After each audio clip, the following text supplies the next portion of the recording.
ফিরে আসছেন নেইমার। সুখবর ব্রাজিলের জন্য, আগামী অক্টোবরে বিশ্বকাপ বাছাই পর্বে ব্রাজিলের ঐতিহ্যবাহী 10 নম্বর জার্সি পরে মাঠে নামবেন তিনি। তাই ব্রাজিল ভক্তরা এখন খুশি, কারণ ব্রাজিলের এই ঐতিহ্যবাহী জার্সিটি নেইমারের অনুপস্থিতিতে যে অসম্মানের শিকার হয়েছে, এখন তা আর হবে না।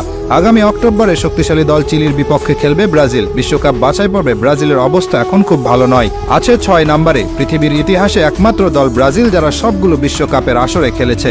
বাকি যত দল আছে, আর্জেন্টিনা, স্পেন, জার্মানি, যাদের কথাই বলুন না কেন, তারা সবাই একবার না একবার হলেও বাছাই পর্ব থেকে বাদ পড়ে মূল বিশ্বকাপ খেলার যোগ্যতা হারিয়েছিল। কিন্তু ব্রাজিলই একমাত্র দল যাদের কোনোদিন এমন কিছু দেখতে হয়নি। কিন্তু এবার শঙ্কা জেগেছে বিশ্বকাপ বাছাই পর্ব থেকে বাদ পড়ার।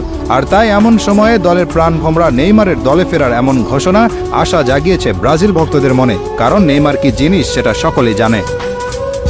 নেইমার এমন একজন খেলোয়াড় যিনি একাই পারেন একটা ম্যাচ জিতিয়ে নিয়ে আসতে। বর্তমানে ব্রাজিল দলে যারা আছেন তারা সবাই মিলে যত গোল করেছেন, নেইমার একাই করেছেন তার চেয়ে বেশি। নেইমার 127 ম্যাচ খেলেছেন ব্রাজিলের হয়ে, সেখানে গোল করেছেন 79টি আর অ্যাসিস্ট করেছেন 59টি। আর এই হলুদ জার্সি এবং ব্রাজিল দলের জন্য নেইমারের যে পরিমাণ ভালোবাসা আছে তা আর কারো নেই। কতটা ভালোবাসা থাকলে ইনজুরিতে থেকেও নেইমার দলকে সমর্থন দিতে সাধারণ দর্শক হিসেবে সুদূর